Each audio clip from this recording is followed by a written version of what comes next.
Constitution, Article 37. The Constitution, Article 37 says that these principles are fundamental in the governance of the country. The Constitution, Article 37 itself says that these principles are fundamental in the governance of the country, and it shall be the duty of the state to apply these principles in making laws. Article 37. Article 37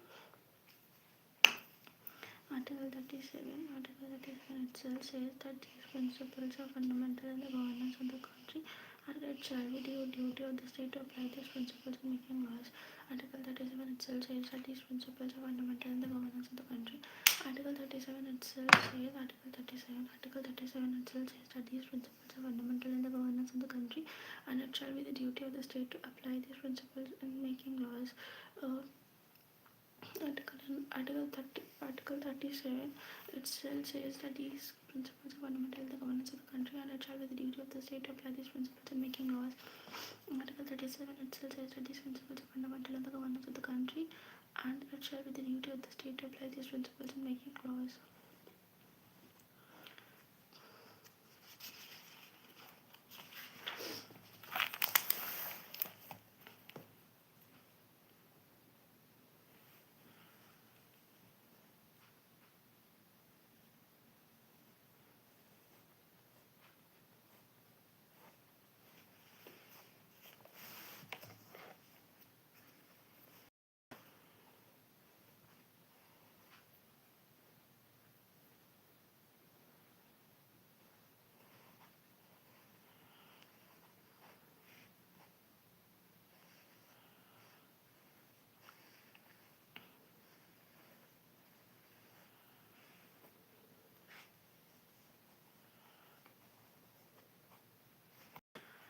Promote the welfare of the people. To promote the welfare of the people by securing a social order. To promote the welfare of the people. To promote the welfare of the people. To promote the welfare of the people by securing a social order permeated by justice. To promote the welfare of the people by securing a social order permeated by justice, social, economic, and political, and to minimize inequalities, income status, facilities, and opportunities. To promote the welfare of the people by securing a social order permeated by justice, social, economic, and political. To promote the welfare of the people by securing a social order permeated by justice. To promote the welfare of the people by securing a social order permeated by justice, social, economic, and political, and to minimize inequalities in income, To promote the welfare of the society, and to minimize inequality in income status, facilities, and opportunities. Article 38. To secure the right to adequate means of livelihood. To secure the right to adequate means of livelihood for all citizens. To secure the right to adequate means of livelihood. Equitable distribution of material resources of the community by the common good. Prevention of concentration of wealth. And means of production. Equal pay for equal work for men and women.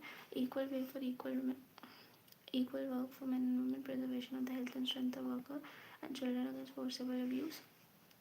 Preservation of health and strength of workers and children against the forcible abuse, and opportunities for healthy development of children.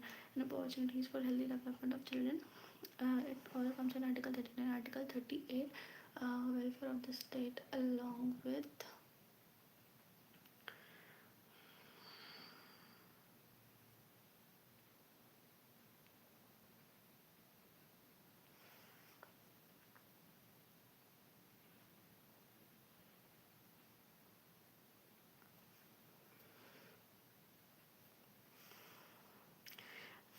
to promote the welfare of the people, and to minimize inequalities. To promote the welfare of the people and to minimize inequalities. This is mentioned in Article 38. To promote the welfare of the people and to minimize inequalities.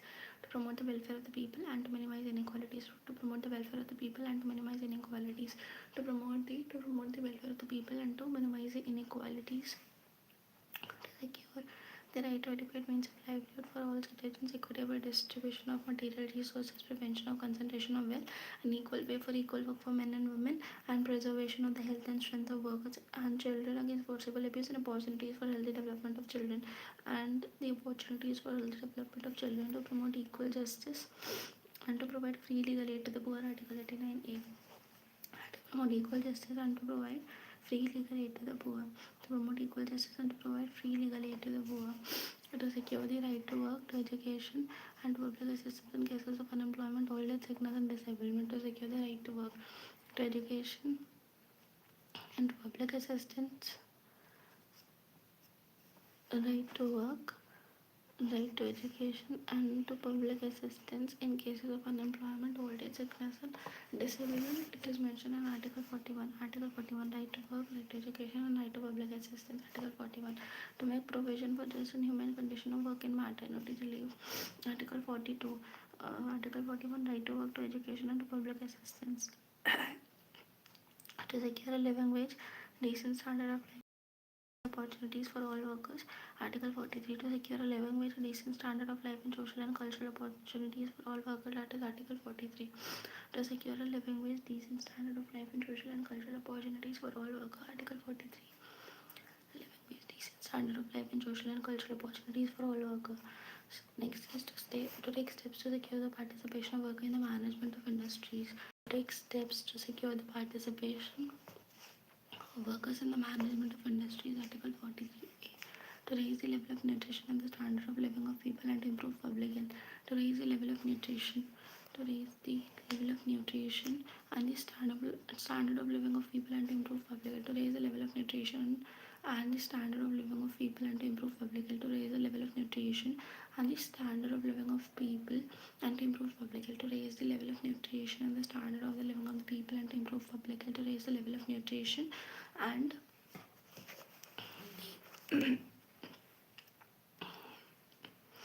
To raise the level of nutrition and to raise the level of nutrition and the standard of living of people and to improve public health. To raise the level of nutrition and the standard of living of people and to improve public health.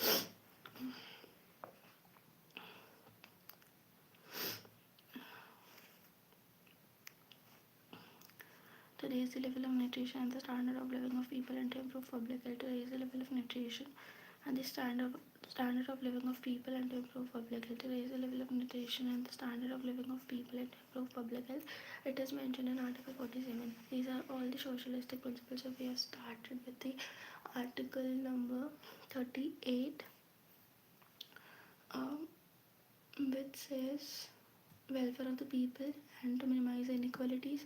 Then Article 39, it mentions adequate means of livelihood, distribution of resources, prevention of child workers abuse, and equal pay for equal work for women, for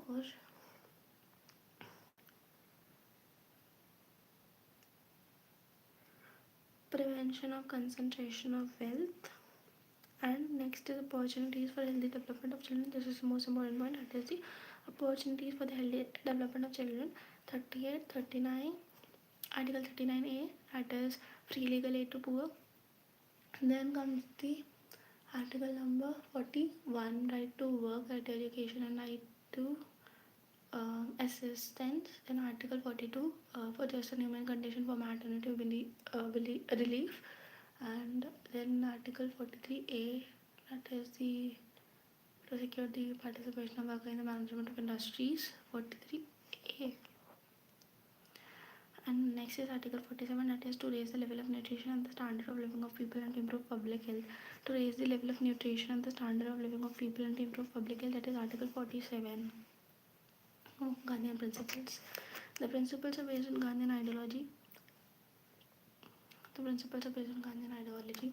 They represent the program of reconstruction enunciated by Gandhi during the national movement. In order to fulfill the dreams of Gandhi, some of his ideas were included as directive principle. They require the state to organize village panchayat and endow them with necessary powers and authority to enable them to function as unit of self-government.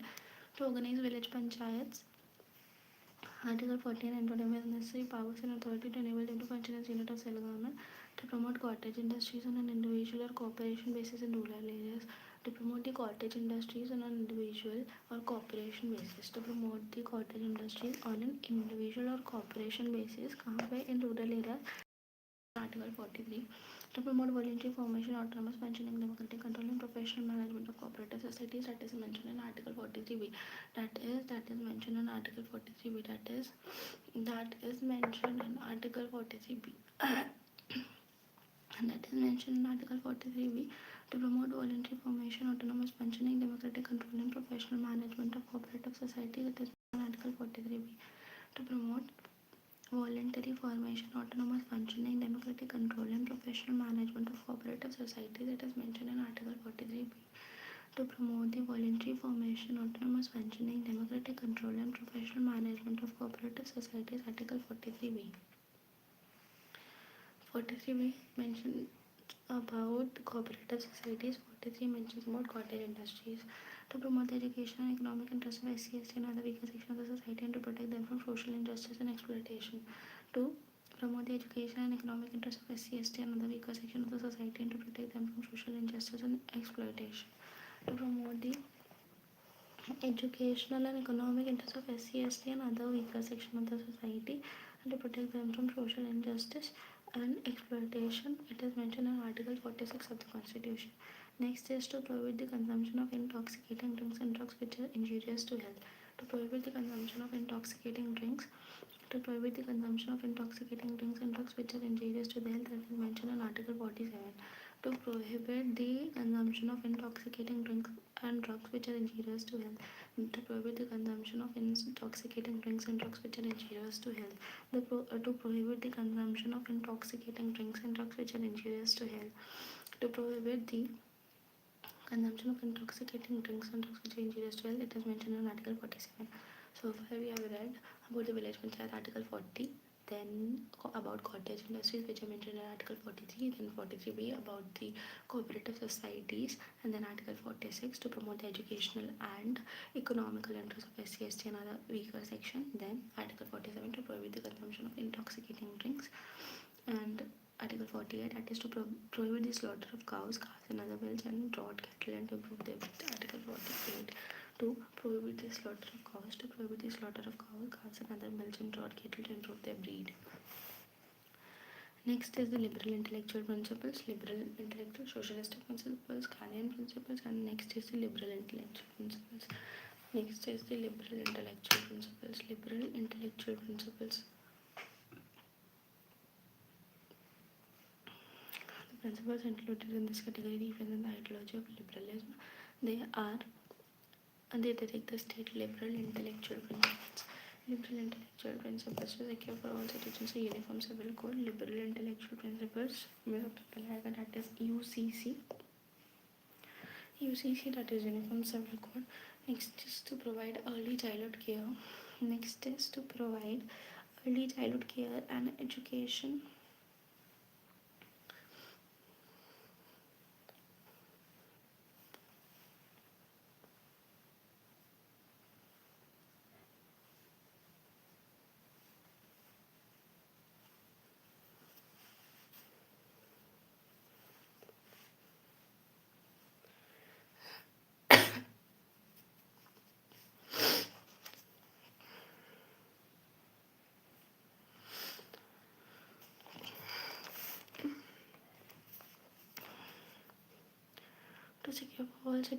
To secure for all citizens, a uniform civil code, to secure for all citizens a uniform civil code, to secure for all citizens, a uniform civil code.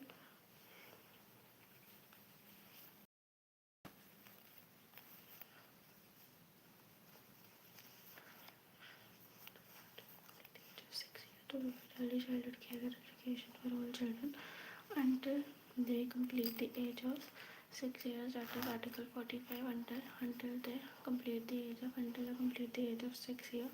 To provide early childhood care and education for all children until they complete the age of 6 years. This is mentioned in Article 45. To provide early childhood care and education for all children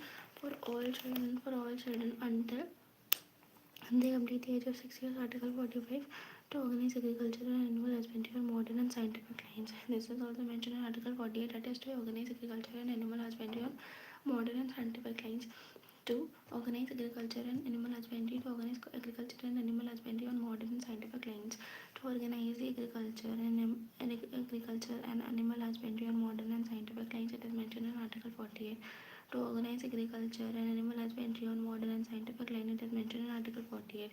To organize the agriculture and animal husbandry on modern and scientific lines. Article 48 and Article 48 for slaughter of cows be prohibited. To protect and improve the environment and to safeguard forests and wildlife. To protect and improve the environment and to safeguard forests and wildlife and to safeguard forests and wildlife environment. To protect and improve the environment and to safeguard forests and wildlife, it is mentioned in Article 48A, 44, 45, 48, 48A.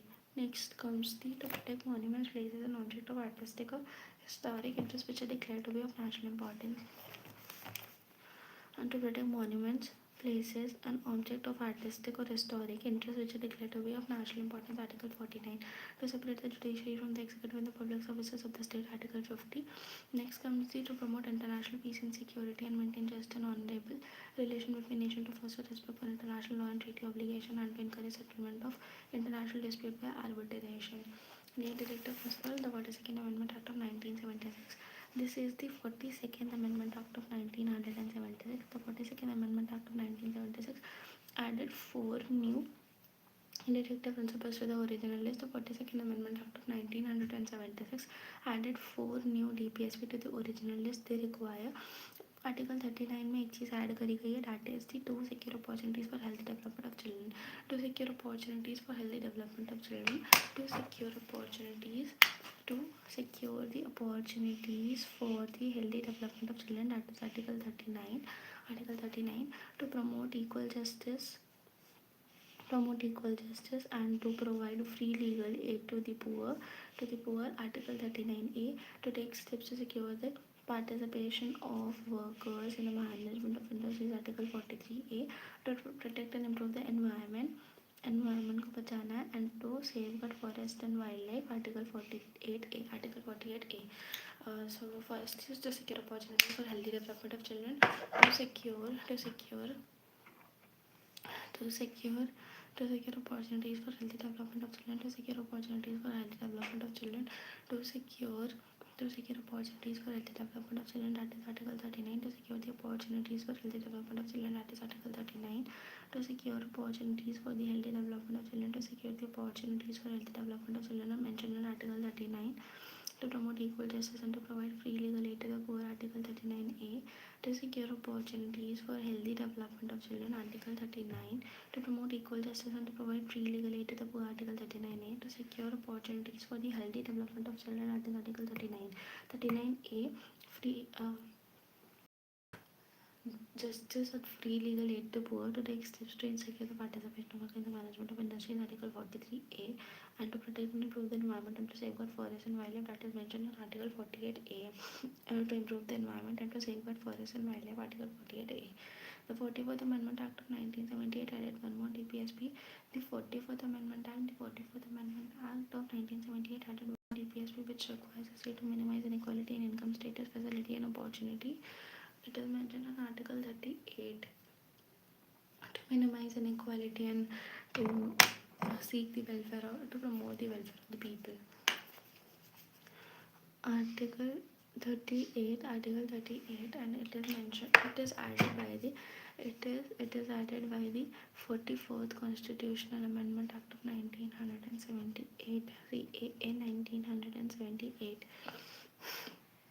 The 86th Amendment Act of 2002 changed the subject matter of Article 45. The 86th Amendment Act of 2002 it changed the subject matter of Article 45 and made elementary education and it made elementary education a fundamental right under Article 21A.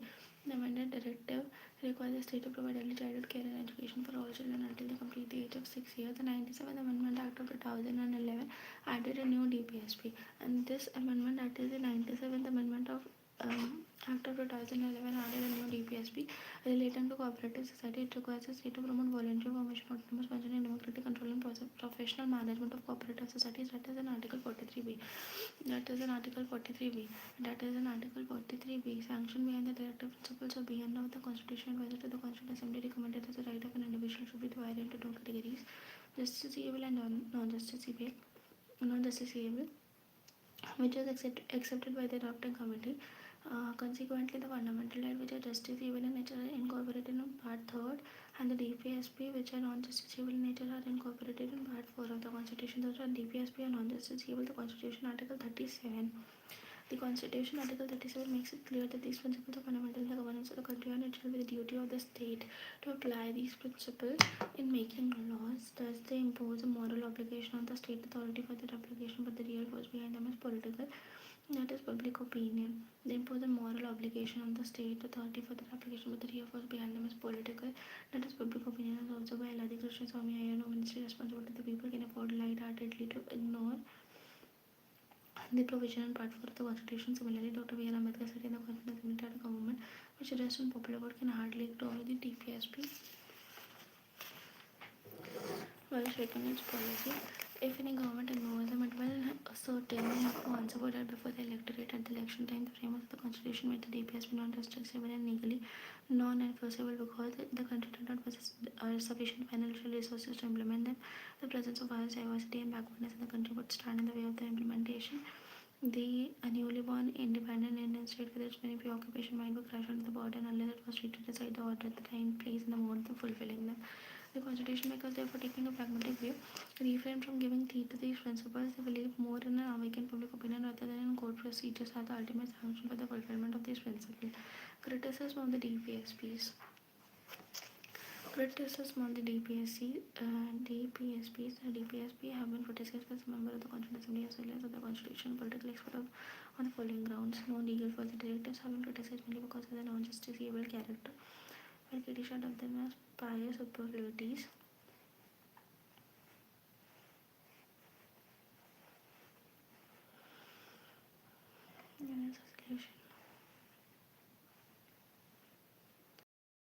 Veritable distribution of sentiment. Even as T.T. Krishnamacharya describes the directive as a veritable dustbin of sentiment.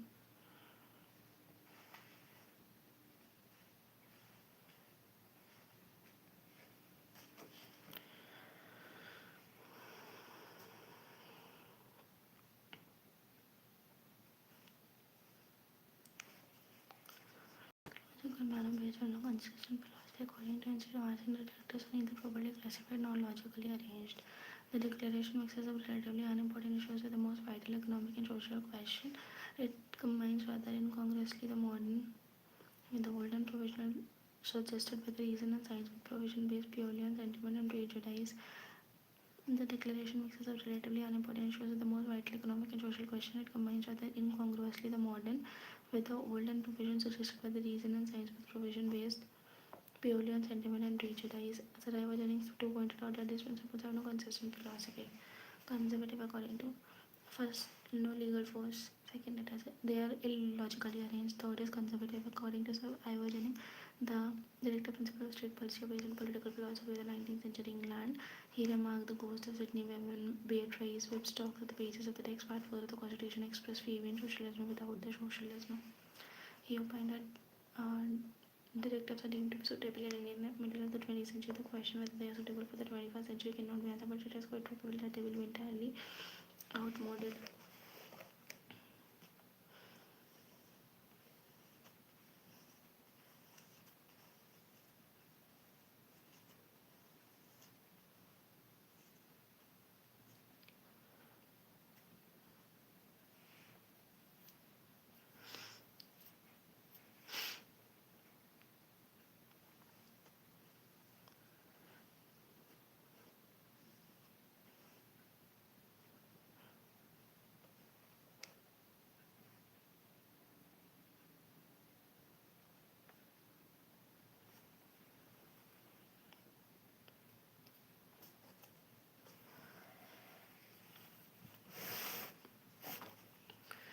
Utility of directive principle. In spite of the above criticism and shortcoming,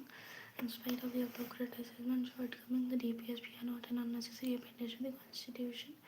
The Constitution itself declares that they are fundamental to the governance of the country. According to Lipsingby, an eminent jurist and implement the directives of life-giving provision of the Constitution. They constitute the staff of the Constitution and its philosophy of social justice. M.C. Sagla, former Chief Justice of India, is of the opinion that if all these principles are fully carried out, our country would indeed be heaven on earth. India would then be not democracy in the political sense, but also welfare state looking after the welfare of its citizen. Dr. B. R. Ambedkar has pointed out that the directives have great value because they lay down the laid down that the goal of Indian polity is economic democracy. Dr. B. R. Ambedkar pointed out that the DPSP gradually, because they laid down the goal of the Indian polity is economic democracy as distinguished from the political democracy. Ground will also point that the DPSP are aimed at furthering the goals of the social liberation or to foster this revolution by establishing conditions necessary for its achievement. So we end on the constitution advised that the Constituent Assembly stated that the directive principle are intended as moral principle for the authorities of the state. They have at least an educative value. According to M.C. Thalwar, the former Attorney General of India, the directive principle also confer no legal remedies are significant and useful in the following way. They are like an instrument of instruction or general recommendation to all authorities in the Indian Union. They remind them of basic principles of the new social and economic order which the Constitution aims at building. They have served as useful recall lights to the court. They have helped the courts in exercising their power of judicial, that is, power to determine the constitutional validity of law. Next is they form the dominating background to all state action, legislative or executive, and also a guide to the court in some respect. They amplify the preamble which solemnly resolves to secure to all citizens of India justice, liberty, equality, and fraternity. They amplify the preamble which solemnly resolves to secure to all citizens of India justice, liberty, equality, and fraternity. The directives also play the following role. They facilitate stability and continuity in domestic and foreign policies and political, economic, and social sphere. They facilitate stability and continuity in the domestic and foreign policy and political, economic, and social sphere in spite of the changes of the party in power. They are supplementary to the fundamental right of the citizen. They are intended to fill the human part that providing for social and economic right. Their implementation creates a favorable environment for the full and proper enjoyment of the fundamental right of the citizen. Political democracy without economic democracy has no meaning. They enable the opposition to exercise influence and control over operation of the government. They enable the opposition to exercise the influence and control over the operation of the government.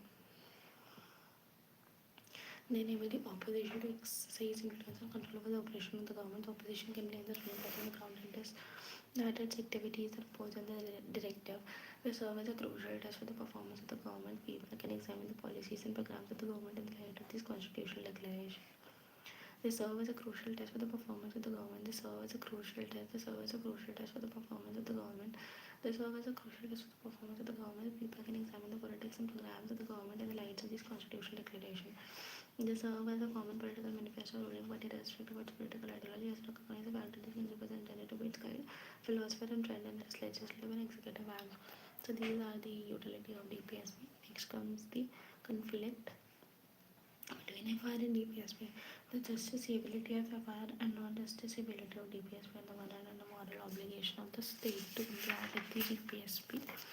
To implement DPSP, that is Article 37 on the other hand, have led to a conflict between the two since the commencement of the Constitution. In Champakam Durai Rajan case 1951, the Supreme Court ruled that in case of any conflict between the FR and the DPSP, the former would prevail.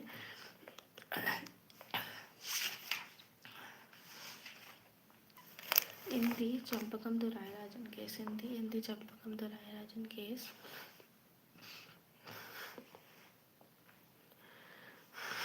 in the Champakam Durai Rajan case 1951, and the Champakam Durai Rajan case, in the Champakam Durai Rajan case 1951, the Supreme Court ruled that in case of any conflict between the FR and the DPSP, the former would prevail, and declared that the DPSP would have to former FR.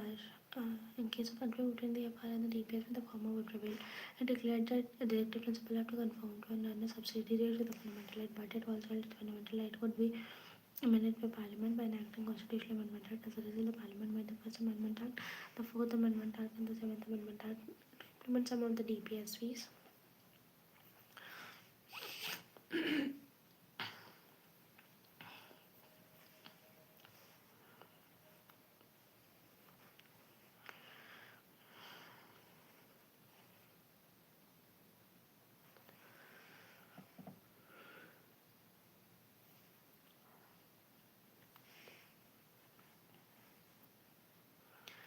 The above situation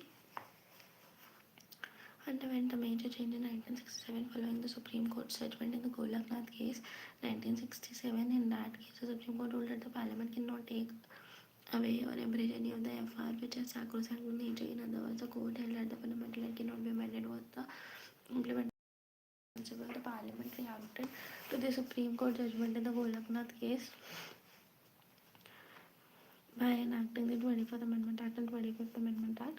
The 25th Amendment Act declared that the Parliament has the power to abridge or take away any of the fundamental right by enacting the Constitutional Amendment Act. The 25th Amendment Act inserted a new article, that is Article 31C. Article 31C. Article 31A, saving of estate from acquisition properties वाला था. Second is the saving of saving of laws वाला था. Ninth schedule में डाल करके blanket immunization करता था, but it was just outcome of a judgment in which it was rendered after April 24, 1973. Every law is subject to judicial review.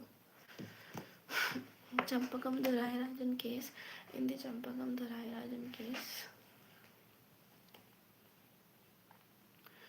in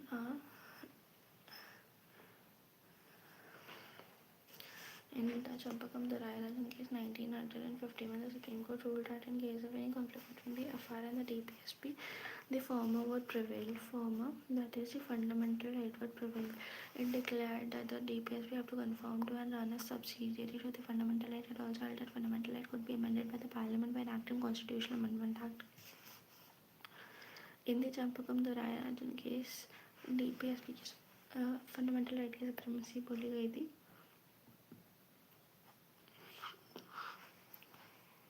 But it also held that FR could be amended by the Parliament by enacting Constitutional Amendment Act. But it also held that FR could be amended by the Parliament by enacting Constitutional Amendment Act. As a result, the Parliament made the First Amendment Act, Fourth Amendment Act, and the Seventh Amendment Act to implement some of the directives. The above situation underwent a major change in 1967 following the Supreme Court judgment in Golaknath case. Golaknath case was Supreme Court judgment था. That in that case the Supreme Court ruled that Supreme Court ने rule किया that Parliament cannot take away or abridge any of the FR. Supreme Court ruled that Parliament cannot take away or abridge any of the FR which are sacrosanct in nature. Next, the Parliament reacted to the Supreme Court judgment. फिर जो Parliament reacted to the Supreme Court judgment in the Golaknath case 1967. In the Golaknath case 1967 which was Supreme Court का judgment आता by enacting the 24th Constitutional Amendment Act and the 25th Constitutional Amendment Act. The 24th Amendment Act declared that Parliament has the power to abridge or take away any of the FR. It declared that the Parliament has the power to abridge or take away any of the FR by enacting Constitutional Amendment Act. Next is the 25th Amendment Act inserted a new article, that is Article 31C. 25th Amendment Act inserted a new article, that is Article 31C, which contains the following two provisions. No law which seeks to implement the socialistic directive principles specified in Article 39B and C shall be void on the ground of contravention of the fundamental right conferred of Article 14, Article 19. The ground that it does not give effect to such a policy.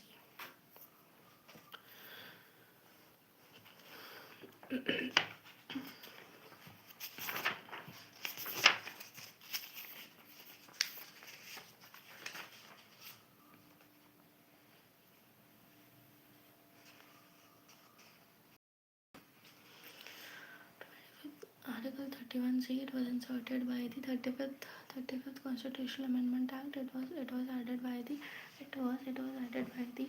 31st Constitutional Amendment Act. It was added by the 31C was added by the 25th Constitutional Amendment Act of 1971. Constitution was no law that seeks to implement socialistic DPSP specified in Article 13B and C shall be void on the ground of contravention of the fundamental right conferred by Article 14 and 19. The Parliament enacted the reacted. The Parliament reacted to the Supreme Court judgment in the Golaknath. The Parliament reacted to the Supreme Court judgment in the Golaknath case by enacting the 24th and 25th Amendment Act, and they also added Article 31C. The 25th Amendment Act inserted a new article, that is 31C, which contains no law which seeks to implement the socialistic directive principles specified in Article 39B and C shall be void on the ground of contravention of the FR conferred by Article 14, Article 19 and or Article 36, but it has been removed from the list of the FR. Next is no law containing a declaration for giving effect to such policy shall be questioned on any court on the ground that it does not give effect to such a policy. In the case one on the Bharti case, the Supreme Court declared that above second provision of Article 31C as unconstitutional. इसको unconstitutional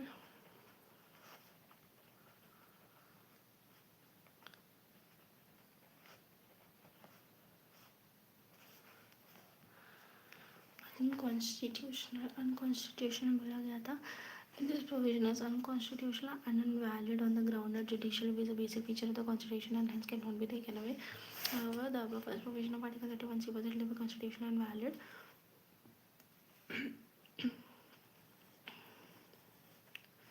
42nd Amendment Act है ना, उसने ये किया था कि extended the scope of the above first provision of Article 31C by including within its production any law to implement any of the DPSP and not merely those specified in Article 39B and C. In other words,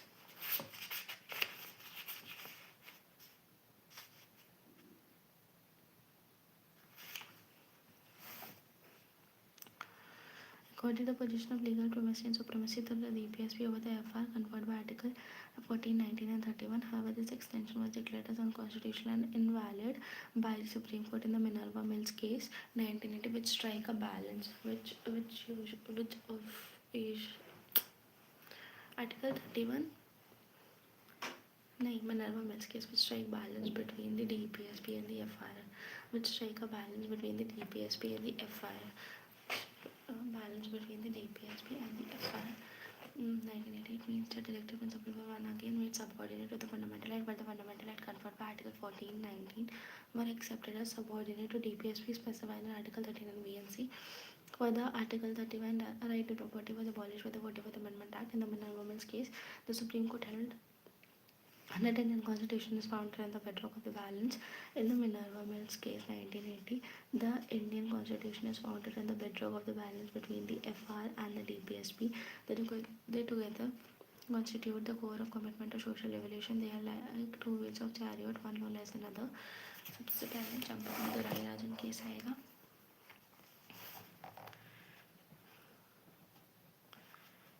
Champakam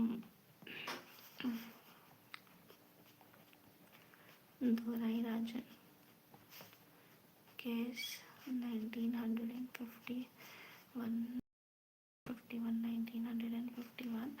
The Supreme Court ruled that in case of conflict between the FR and the DPSP, the former would prevail.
together constitute the core of the Chalpakkaram Durai Raj in case 1951, FR Supreme but could be related by the Parliament. Golaknath case 1967, Supreme Court ruled that the Parliament cannot amend a FR for implementation of DPSP. And next is the Keshwan the Bharati case. 25th Constitutional Amendment Act of 1971. Parliament declared it has the right to amend the FR. Parliament declared that it has the right that it has the right to amend FR. That it has the right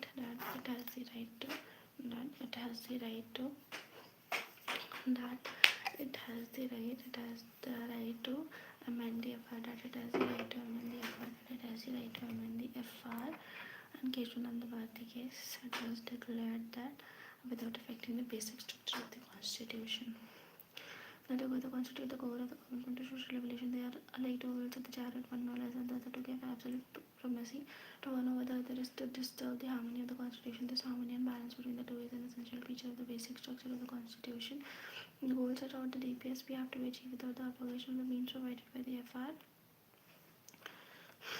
Therefore, the present position is that the FR enjoys supremacy over the DPSP.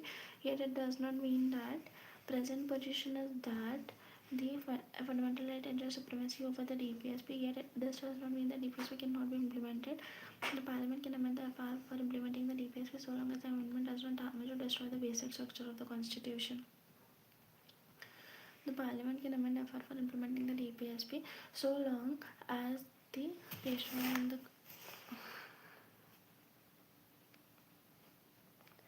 FR को amend कर सकते हैं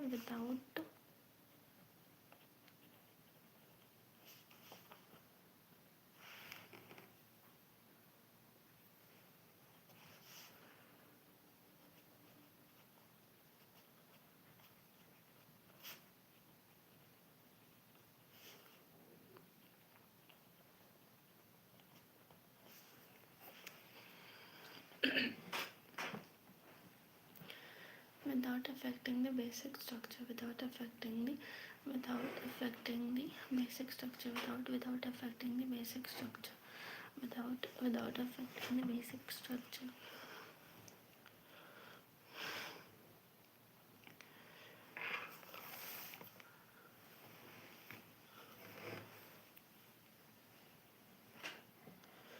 Next is implementation of directive principles.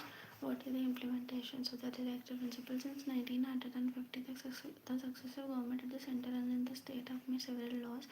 Implementation of directive principles. Since 1950, the successive government at the center and in the state have made several laws and formulated various programs for implementing the DPSP. These are mentioned below. The planning 1950 to take up the development of the country in the plan manner, the successive five-year plan aimed at securing social economic justice and reducing inequalities of income, state, trust and opportunities. In 2015, the Planning Commission was replaced by a new body which was called as Niti Aayog, that is National Institute for Transforming India.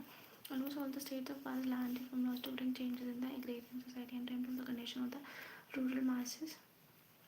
These measures included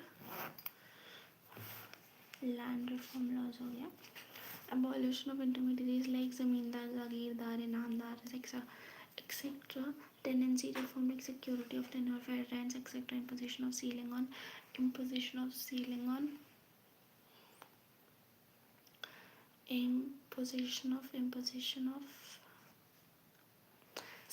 land holding and distribution of surplus land among the landless labor cooperative farming. The Minimum Wages Act of 1948, the Payment of Wages Act, the Payment of Bonus Act, the Contractual Labor Regulation and Abolition Act, the Child Labor Prohibition Regulation Act, the Bonded Labor System Abolition Act, the Trade Union Act, the Factories Act, the Mines Act, the Industrial Dispute Act, the Worker Compensation Act, and so on have been enacted to protect the interests of the labor section.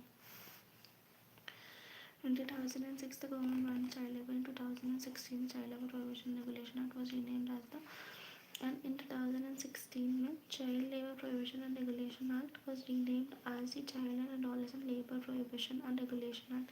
Child Labor Prohibition and Regulation Act. Child and Adolescent Labor Prohibition and Regulation Act. Government banned the child labor in 2006. In 2006, government banned the child labor. Next is The maternity benefit 1961 the Equal Representation Act have been made to protect the interests of the women worker.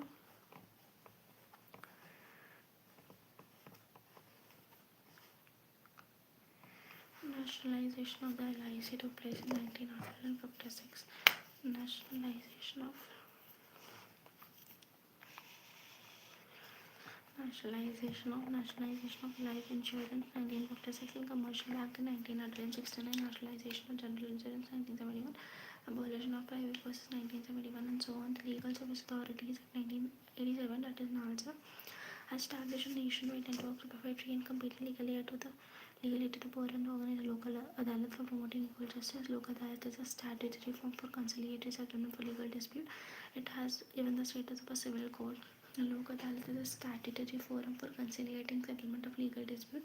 Lok Adalat is a statutory forum for conciliatory settlement of legal dispute. It has been given the status of civil court.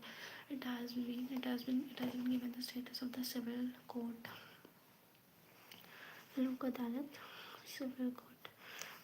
It awards enforceable binding on the parties and final as no appeal lies.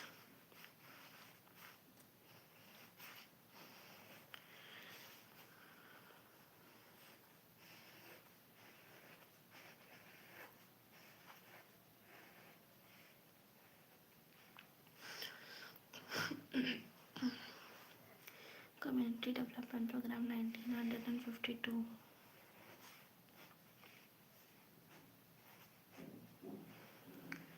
Integrated Rural Development Program started in 1978. Rozgar Yojana 1989. Swarna Jayanti Gram Rozgar Yojana 1999. Sampurna Gramin Rozgar Yojana 2001.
The 65th Constitutional Amendment Act of 1909 established National Commission for Scheduled Caste and Scheduled Tribe. The 65th Constitutional Amendment Act of 1990 established the National Commission for Scheduled Caste and Scheduled Tribe. The 65th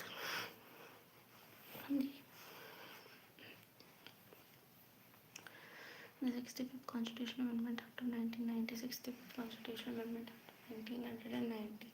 The 65th Constitutional Amendment, the 65th Constitutional Amendment Act of 1990 established the National Commission for Scheduled Caste and Scheduled Tribe. Established the National Commission for Scheduled Caste and Scheduled Tribe. The 65th Constitutional Amendment Act of 1990. The 65th Constitutional Amendment Act of the 65th Constitutional Amendment Act of 1990.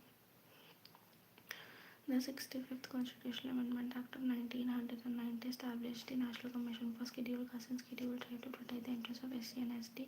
The 65th Constitutional Amendment Act of 1990 established the National Commission for SC and ST to protect the interests of SC and ST. Later in 89th Constitutional Amendment Act 89th Constitutional Amendment Act of 2003 bifurcated this combined mission into two separate bodies, namely NCSC and NCST.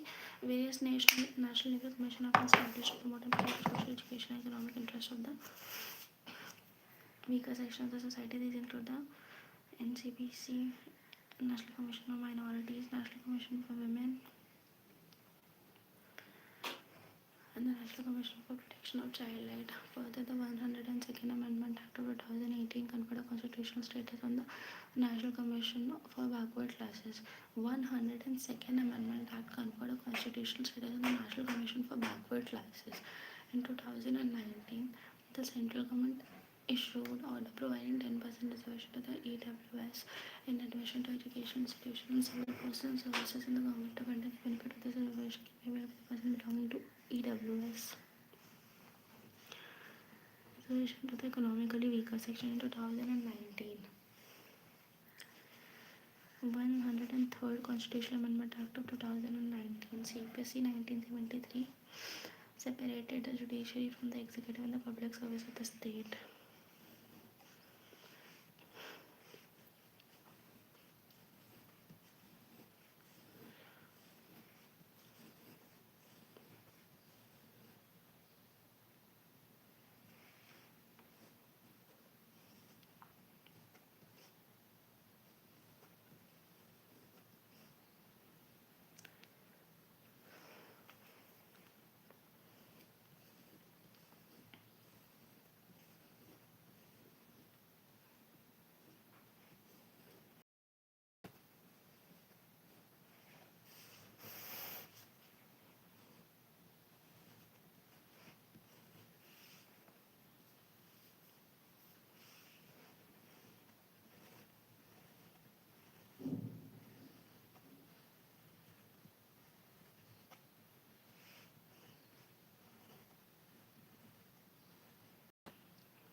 Fundamental duties. The rights and duties of the citizens are correlative and inseparable. The original constitution contained only the fundamental rights and not the fundamental duties.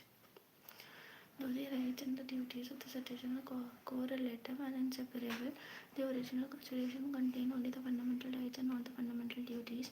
In other words, the framers of the constitution did not feel it necessary to incorporate the fundamental duties of the citizen in the constitution. However, they incorporated the duties of the state in the constitution in the form of directive principle of state policy. Later in 1976, the fundamental duty of the citizen was added in the constitution. In 2002, one more fundamental duty was added. The fundamental duties in the Indian Constitution are inspired by the Constitution of the erstwhile USSR. USSR से fundamental duties ली गई हैं. Notably, none of the constitution of major democratic countries like USA, Canada, France, Germany, Australia, and so on specifically contains list of duties of the citizen. Japanese constitution is perhaps the only democratic constitution. Japanese constitution is perhaps the only democratic constitution which contains a list of duties of citizen. The socialist countries, on the contrary, gave equal importance to the fundamental rights and duties of the citizen, and the Constitution of the USSR declared the citizens' exercise of their rights and freedom was inseparable from the performance of the duties of obligation. Next comes the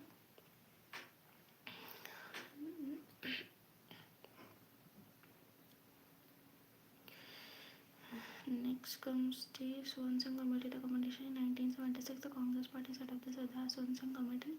In 1976 and 1976, the Congress Party set up the Sardar Swansea Committee to make a recommendation about fundamental duties or need and necessity of which was felt during the operation of the internal emergency. The committee commented on the inclusion of a separate chapter on the fundamental duty in the Constitution. It suggested that citizens should become conscious that in addition to the enjoyment of right, they also have certain duties to perform as well. The Congress government recently accepted this recommendation and enacted the 42nd Constitutional Amendment Act in 1976. This amendment added a new part, namely Part 4A to the Constitution. This new part consists of only one article, Article 51A, which for the first time specified the Court of 10 fundamental duties of a citizen. The ruling Congress Party declared the non-inclusion of fundamental duties in the Constitution as a historical mistake and claimed that what the framers of the Constitution felt was being done now. Though the Swansea Committee suggested incorporation of 8 fundamental duties in the Constitution, Swansea Committee suggested 8 FD in the Constitution, the 42nd Constitutional Amendment Act.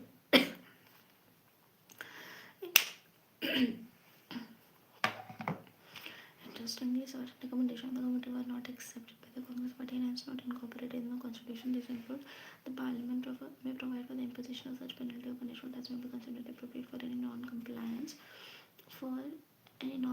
with or refusal to observe any of the duties. No law imposing such penalty or punishment shall be called in question in any court. On the ground of infringement of any other abhar or on the ground of repugnancy to any other provision of the Constitution, duty to pay taxes. No law imposing such penalty or punishment shall be called in question in court on the ground of infringement of any of the fundamental right or on the ground of repugnancy to any other provision of the Constitution. No law imposing such penalty or punishment shall be called in question in any court on the ground of no law imposing such penalty or punishment shall be called in question in any court on the ground of infringement of any of the fundamental right or any on the ground of repugnancy to any other provision of the Constitution, duty to pay taxes. So he specified 3 more कि अगर यदि follow नहीं करेंगे तो penalty and punishment, and they cannot be questioned in the court of law. And duty to pay taxes. List of fundamental duties. The list of fundamental duties, according to Article 51A, it shall be the duty of every citizen of India. It should be the duty of every citizen of India. According to Article 51A, it shall be the duty of every citizen of India to abide by the Constitution and respect the titles and institutional national flag, national anthem, to cherish and follow the noble ideals that inspire the national struggle for freedom, to uphold and protect the sovereignty, unity and integrity of India, to defend the country and international service and called upon to do so, to promote harmony and spirit of women brotherhood amongst all the people of India, transcending religious, linguistic and regional sectional diversities and renounce practices dedicated to the dignity of women, to value and preserve the rich heritage of the country's composite culture, to protect and improve the natural environment including forest lake rivers, wildlife, and to have compassion for living creatures, to develop scientific temper, oneness with the spirit of inquiry and reform, to safeguard public property and to abjure violence, to strive towards excellence in all sphere of individual and collective activities of the nation constantly rises to a high level of endeavor and achievement, and to provide opportunities for education to his child born between the age of 6 and 14 years. This duty was added by 86 Constitutional Amendment Act of 2002. Features of the FD. Following points can be noted with regard to the characteristic of the fundamental duties. Some of them are moral duties while others are civic duties. For instance, cherishing noble ideas of freedom struggle is a moral concept, and respecting the constitutional, national flag and national anthem is a civic duty. They refer to such values which have been a part of the Indian tradition, mythology, religion and practices, and in other words, they essentially contain just integral to the Indian way of life. Unlike some of the FR which extend to all persons, whether citizen or foreigner, the fundamental rights are confined to citizens only. Fundamental rights they are confined to citizens only. They are confined to the citizens only and do not extend to the foreigners. Like the DPSP, the fundamental duties are also non-justiciable. The Constitution does not provide for the direct enforcement of the court. Moreover, there is not legal sanction against the violation. However, the Parliament is free to enforce them by suitable legislation. However, The parliament is free to enforce them by suitable legislation. Criticism of fundamental duties. The fundamental duties mentioned in Part 4 of the Constitution have been criticized on the following ground. The list of duties is not exhaustive as it does not cover other important duties like casting vote, paying taxes, family planning, and so on. In fact, duty to pay taxes is recommended by the Sovereign Committee. Some of the duties are vague, ambiguous, and difficult to be understood by the common man. For example, different interpretation can be given to the phrase like noble idea, composite culture, scientific temper, and so on.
amendment of the Constitution and the basic structure of the Constitution.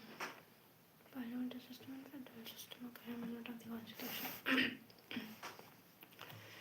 Like in other written constitution, the Constitution of India also provides for its amendment in order to adjust such changing condition. Any type of the procedure laid down for its amendment is either as easy as in written or as difficult as in USA. In other words, Indian Constitution is neither flexible nor rigid, but a synthesis of both. Article 368 in part 20 of the Constitution deals with the powers of Parliament to amend the Constitution and its procedure. It states that the Parliament may exercise of its constitutional power, amend by way of addition, variation, or repeal any provision of the Constitution. It states that Parliament may exercise of constitutional power, amend by way of addition किया, variation किया, फिर repeal किया any provision of the Constitution in accordance with the procedure laid down for the purpose. However, the Parliament cannot amend these provisions which form the basic structure of the Constitution. This was ruled by the Supreme Court in the case of the Bharti case. The Parliament cannot amend those provisions which form the basic structure of the Constitution. This was ruled by the Supreme Court in the case of the Bharti case. The Parliament cannot amend those provisions which form the basic structure of the Constitution. This was ruled by the Supreme Court in the case of the Bharti case, 1973. Procedure for amendment. So, talking about the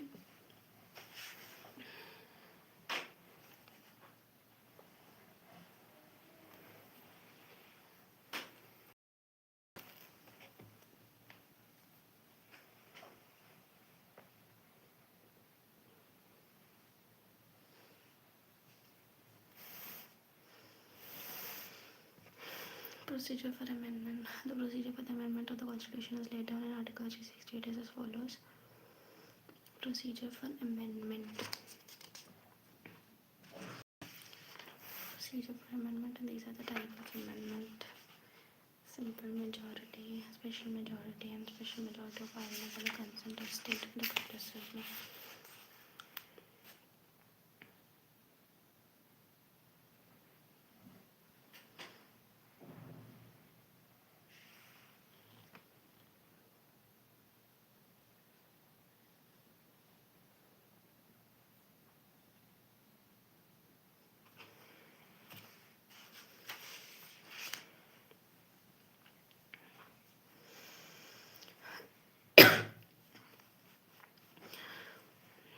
The procedure for the amendment of the Constitution is laid down in Article 368 as follows. An amendment of the Constitution can be initiated only on the introduction of a bill for the purpose in either House of Parliament. An amendment of the Constitution can be initiated only by the introduction of a bill for the purpose in either House of Parliament. मतलब amendment के लिए हम लोग bill किसी भी house में ला सकते हैं. An amendment of the Constitution can be initiated only by introduction of a bill for the purpose in either house. In either house of Parliament, not in the state legislature, and not in the state legislature. The bill can be introduced either by a minister or by a private member, and it can be introduced by both a minister भी introduce कर सकता है and a private member भी, and does not require prior permission of the president. The bill must be passed in each house by a special majority, that is a majority of the total membership of the house and a majority of the total of the members of the house present and voting. Total membership of that house, that is majority of the total membership of that house, and majority of that is majority of the total membership of that house, and also the majority of total of the members of the house present and voting. Each house must pass the bill separately. Each house must pass the bill separately. In case of a disagreement between the two houses, there is no provision of holding a joint sitting. In case of a disagreement between the two houses, there is no provision for holding a joint sitting of the two houses for the purpose of deliberation and passage of the bill. If the bill seeks to amend the federal provision of the Constitution, it must also be ratified by the legislature of half of the state by simple majority. If the bill seeks to amend the federal provision of the Constitution, it must also be ratified by the legislature of half of the state by simple majority, that is the majority of the members of the house present and voting. After duly passed by both the houses of Parliament and ratified by the state legislature where necessary, the bill is presented to the President for assent. The President must give his assent to the bill. He can neither withhold his assent to the bill nor return the bill for reconsideration of the Parliament. Must give his assent. He can neither withhold his assent to the bill nor return the bill for reconsideration. He can neither withhold is assent to the bill, now return the bill for reconsideration, and it was added by the 24th Constitutional Amendment Act of 1971. After the President assents, the bill becomes an act under Constitutional Amendment Act, and the Constitutional stands amended in accordance with the terms of the Act. Types of amendment: Article 368 provides for two types of amendment, that is, by a special majority of Parliament. Article 368 provides for two types of amendment, that is, by a special majority of Parliament, and also through the ratification of half of the states by a simple majority. But some other articles provide for the amendment of a certain provision of the Constitution by a simple majority of Parliament, that is, majority of the and voting, similar to the ordinary legislative process. Notably, these amendments are not deemed to be amendment of the Constitution for the purpose of Article 368. So, therefore, the Constitution can be amended in three ways: amendment by simple majority of the Parliament, amendment by a special majority of the Parliament, and amendment by special majority of the Parliament and the ratification of half of the state legislature. And the first one is not considered as a constitutional amendment, but the Constitutional Amendment Act can be initiated by the rest of these two under Article 368 in Part 20 of the Constitution. In Part 20 of the Constitution. In Part 20 of the Constitution. In Part 20 of the Constitution. Next is, by simple majority of Parliament, a number of provisions in the Constitution can be amended by a simple majority of the two houses of Parliament outside the scope. Article 368, these provisions include admission or establishment of new state, formation of new states, and alteration of various boundaries or names of existing state, abolition or creation of legislative council in states, second schedule, emoluments, allowances, privileges, and so on of the President, the Governor, Speaker, judges, etc. Quorum in Parliament, minimum member to start proceeding, 1/10 of the total strength, salaries and allowances of the members of Parliament, rules of procedure in Parliament, privileges of the Parliament, its members and its commitments, salaries and allowances of the members of Parliament, rules of procedure in Parliament, privileges of the Parliament, its members and its committees, use of English language in Parliament, number of powers and judges in the Supreme Court, conferment of more jurisdiction on the Supreme Court, use of official language, citizenship, election to Parliament, delimitation, UT, fifth schedule, DEARS, schedule areas, schedule to executive administration of tribal areas, MLTM, that is Meghalaya, Assam, Tripura, and Mizoram. By special majority of Parliament, the majority of the provision in the Constitution need to be amended by a special majority of the Parliament, that is majority of the total membership of each house and a majority of two-thirds of the members of each house present and voting. The expression total membership means the total number of members comprising the house irrespective of whether the vacancies or absentees. The expression total membership means the total number of members comprising the house irrespective of whether there are vacancies or absentees.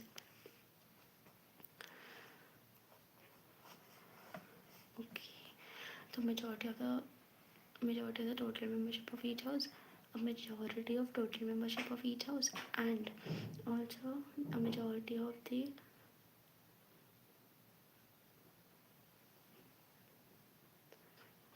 two-thirds of the members of each house present and voting.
Constitution and its procedure. Article 360 reads criticism of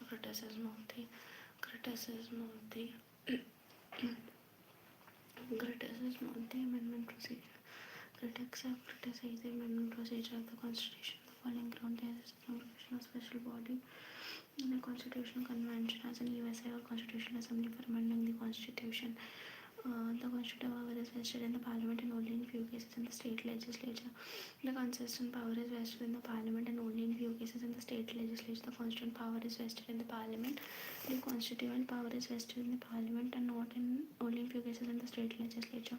And only in few cases in the state legislature.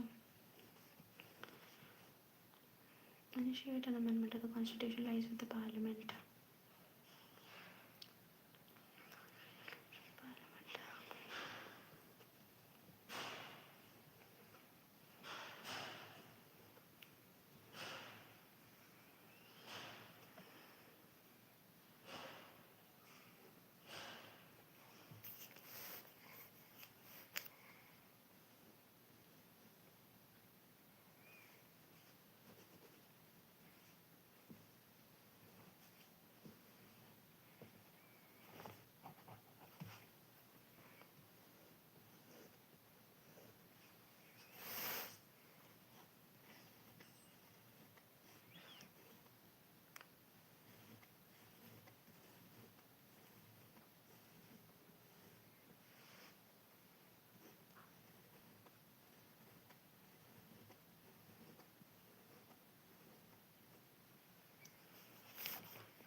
The question whether FR can be amended by the Parliament under Article 368 came for consideration of the Supreme Court within a year of the Constitution coming into force.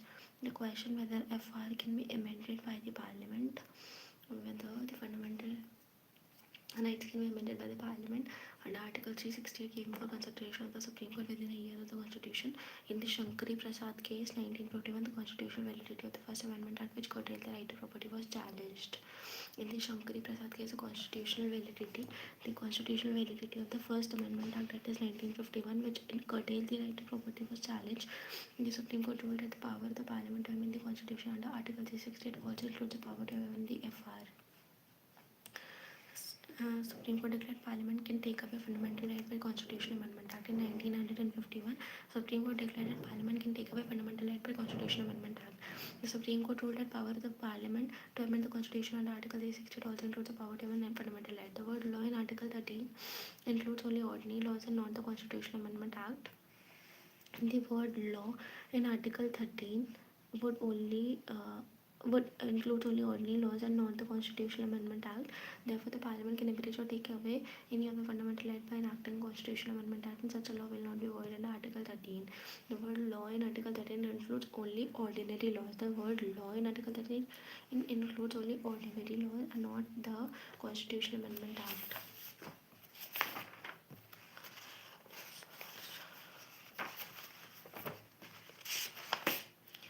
Further, Article 13 declares that a constitutional amendment is not a law and hence cannot be challenged. However, the Supreme Court held in case 1 and the Bharti case that a constitutional amendment can be challenged on the ground that it violates the fundamental right. It forms a part of the basic structure of the Constitution and hence can be declared as void. And hence can be declared as void. And hence can be declared as void. Can be challenged on the ground that taken. Article 13 declares that a constitutional amendment is not a law. Constitutional amendment is not a law.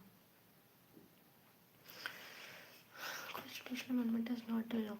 The word law in Article 13 includes only ordinary laws and not the Constitutional Amendment Act. Constitutional laws, therefore, the Parliament can abridge or take away any of the FR by enacting a Constitutional Amendment Act, and such a law will not be void under Article 13. But in the Golaknath case 1967, in the Golaknath case, Supreme Court upheld that Parliament cannot abridge or take away any of the FR.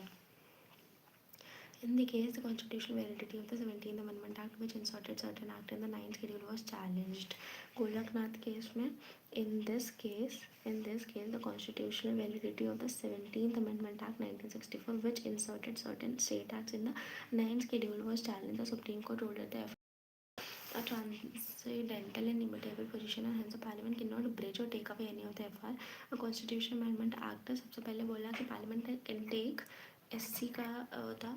Then in 1967 Golaknath case, they opined that FR cannot be abridged or taken away. The Supreme Court ruled that FR are given a transcendental and immutable position, and hence the Parliament cannot abridge or take away any of these rights.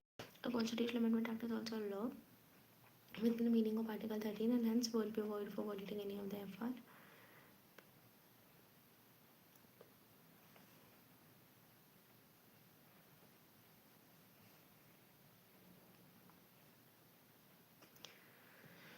The Parliament reacted to the Supreme Court judgment in the Golaknath case 1967 by enacting the 24th Constitutional Amendment Act of 1971. This act amended Article 13 and 368 to declare that the Parliament has a power. In the the Parliament enacted the 24th Amendment Act of 1971. This act amended Article 13 and 368. It declared that the Parliament has the power to abridge or take away any of the FR under Article 368, and such an act will not be a law under the meaning of Article 13. However, in the case one on the Bharti case 1973, Supreme Court overruled its judgment in the Golaknath case. It upheld the validity of the 24th Amendment Act and stated that the Parliament has the power to abridge or take away any of the fundamental rights. At the same time, it laid down a new doctrine on the basic structure or basic features of the Constitution. It ruled that the constitutional power of Parliament under Article 368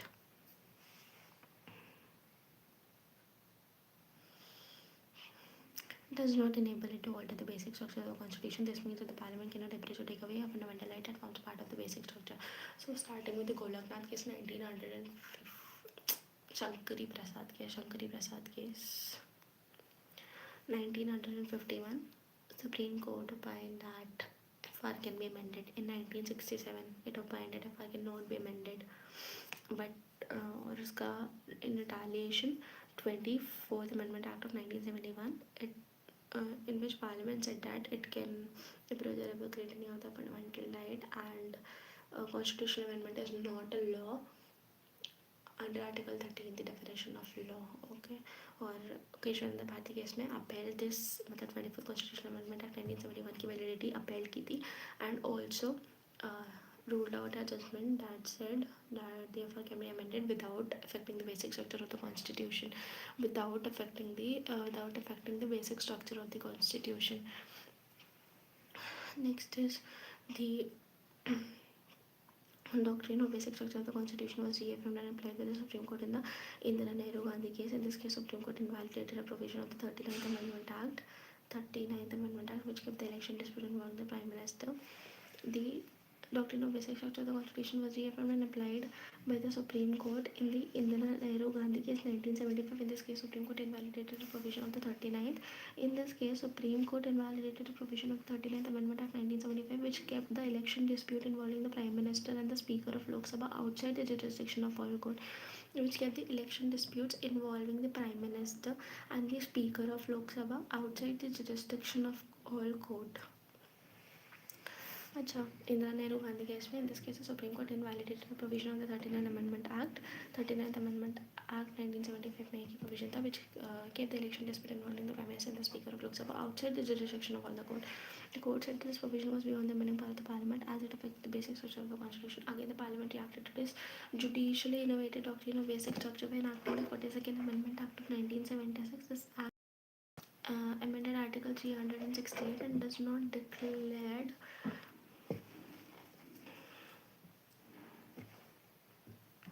there is no limitation on the constitutional power of Parliament. Okay. Again, the Parliament reacted to the judicially innovated doctrine of basic structure by enacting the 42nd Amendment Act of 1976. This act amended Article declared that there is no limitation on the constitutional power of Parliament and no amendment can be questioned in any court on any ground, including that of the contravention of any of the FR. Okay. However, the Supreme Court in the Mahima case invalidated this provision as it excluded judicial review, which is a basic feature of the Constitution. Applying the doctrine of basic structure with respect to Article 368, the court held that since the Constitution had conferred a limited amending power on the Parliament cannot under the exercise of that limited power enlarge its very power into an absolute power. Indeed, a limited amending power is one of the basic features of the Constitution. Indeed, a limited amending power is one of the basic features of the Constitution.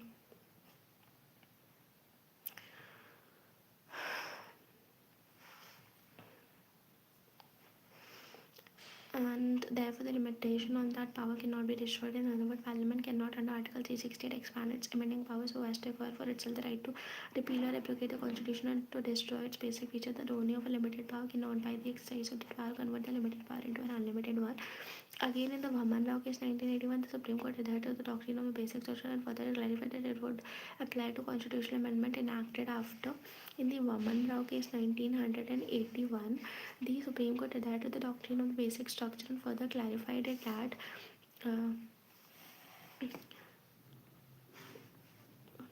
Supreme Court adhered to the doctrine of the basic structure and further clarified that it would apply to constitutional amendment enacted after April 24, 1973, the date of the judgment in the Keshwan and the Bharti case, 12 April 1973. Rights were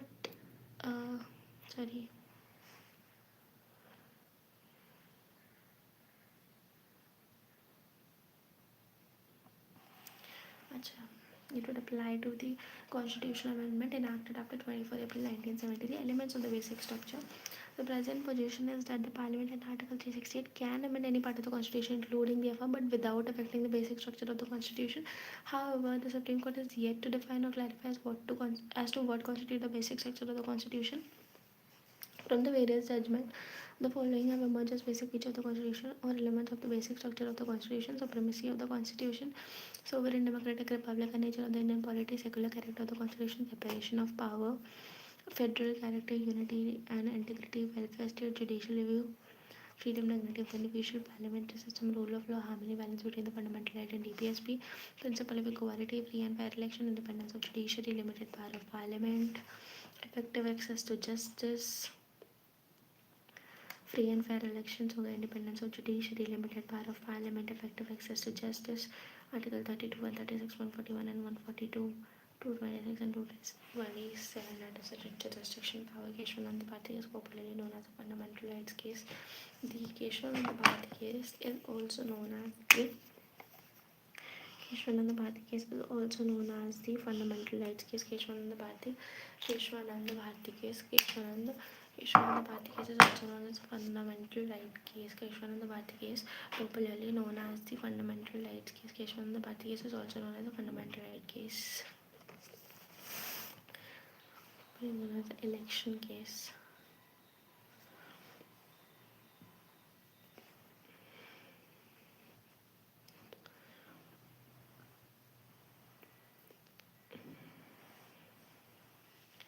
In the Zane case, known as the Mandal case.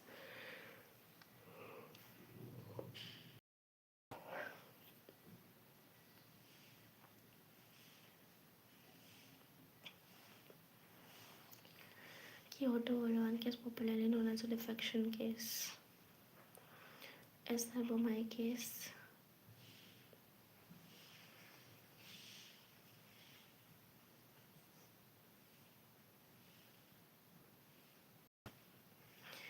IR Kolio case, popularly known as the 9 schedule cases, because Article 31B, that is saving of laws from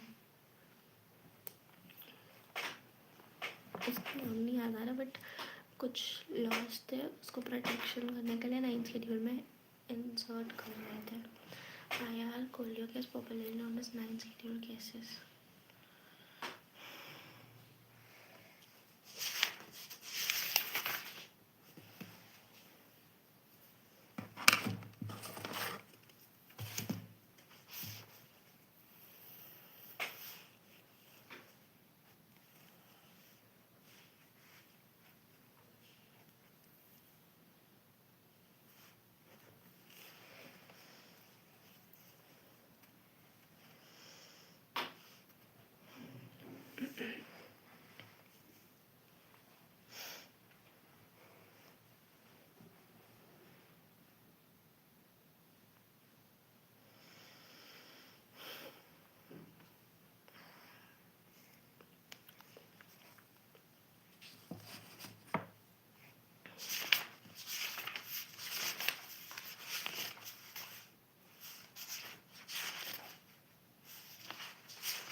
Executive is responsible to the legislature.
This means that a person cannot be a minister without being a member of the parliament.